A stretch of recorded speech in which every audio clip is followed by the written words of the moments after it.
impacted so many families. So in the wake of the opioid addiction crisis, many states and local governments sued the drug manufacturers and the distributors for their role in that epidemic, and then settled for over $50 billion to be distributed to all of those victims. North Carolina is set to receive over $1.5 billion. But as WRAL investigative data journalist Ali Ingersoll has been tracking, many local areas have yet to spend a single cent of that money. Tonight, she travels to a county that has been proactive and is seeing results.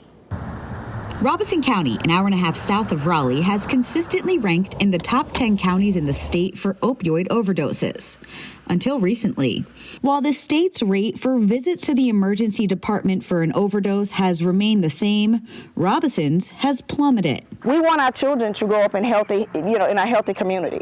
We want to have elders in our community. The county is set to receive more than $15.8 million over the 18-year span that the opioid settlement funding will be distributed.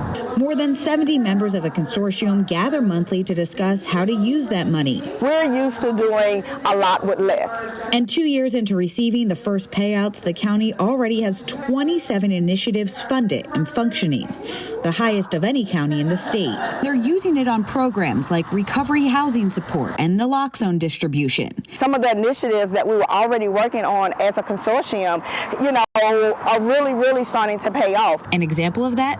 Drug court.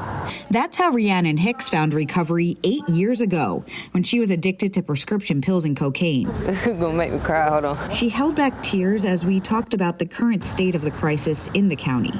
The fentanyl is terrible in this county, and I'm just very, very grateful that I never chose to use that, because I know I wouldn't be standing here today.